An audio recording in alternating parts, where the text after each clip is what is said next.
Terima kasih atas waktu yang diberikan oleh Mbak Devi. Assalamualaikum warahmatullahi wabarakatuh.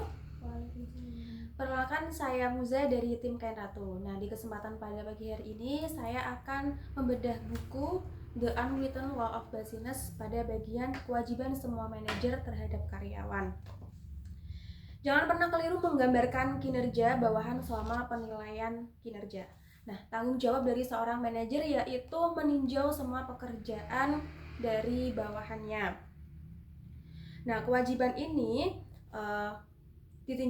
ditinjaunya dengan cara yang akurat.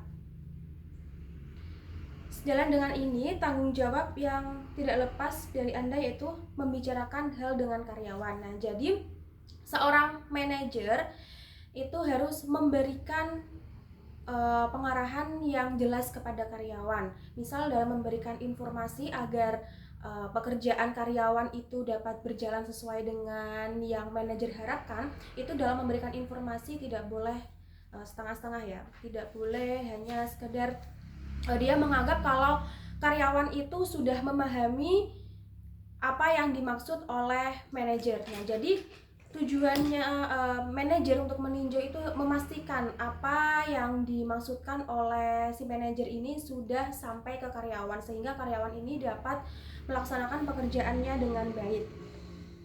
Nah, nyatakan sejelas-jelasnya apa yang Anda harapkan dari karyawan. Nah, jadi kalau memberikan instruksi itu jangan setengah-setengah. Misal kalau ada instruksi disuruh melakukan, nah itu harus penyampaiannya itu harus sedetail mungkin. Jangan sampai ada miskomunikasi antara karyawan dan juga manajer. Nanti akan berpengaruh ke proyek-proyek selanjutnya.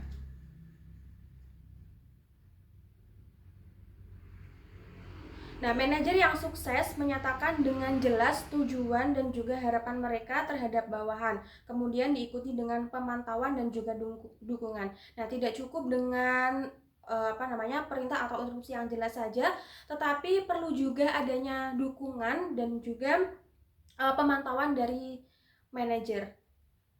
Nah, jika contoh kecil saja, seorang karyawan itu dia akan semangat bekerja ketika dia selalu diperhatikan. Misalnya kayak perhatian kecil, kayak disuruh atau apa, atau dimintai bantuan atau hal semacamnya. Nah, jadi tidak selalu dikasih tugas terus langsung dibiarkan begitu saja, itu tidak. Nah, dukung kepentingan pribadi dan profesional karyawan pada semua kesempatan.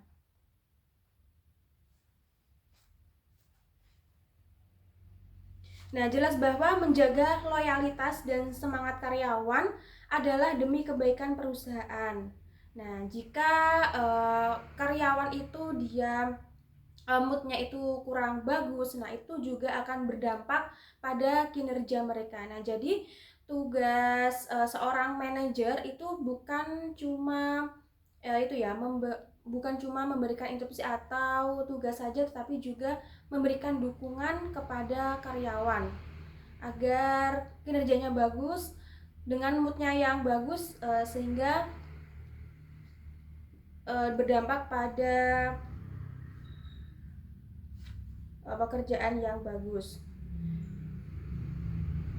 Nah, jangan terlalu mementingkan diri sendiri dengan tetap mempertahankan karyawan ketika mereka ditawari kesempatan yang lebih baik di tempat lain. Nah, sebagai seorang manajer, ketika karyawan kalian punya mendapatkan tawaran atau kesempatan yang lebih bagus di tempat lain, nah, sebagai manajer itu jangan terus egois ingin mempertahankan karyawan tersebut agar tidak keluar atau tidak resign dari tempat pekerjaannya itu atau dari tempat Anda bekerja.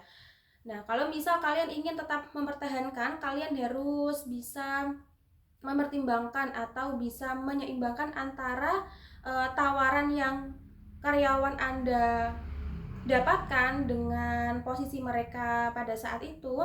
Kalian harus sebisa mungkin bisa menyamakan tingkatan kesempatan yang dia dapatkan itu.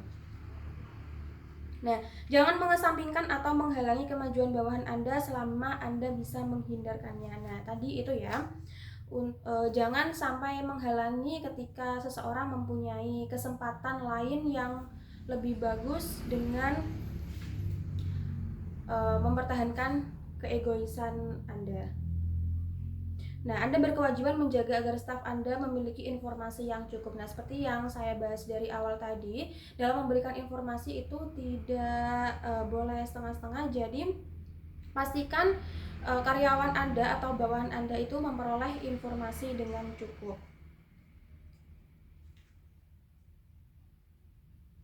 Nah, lakukan semua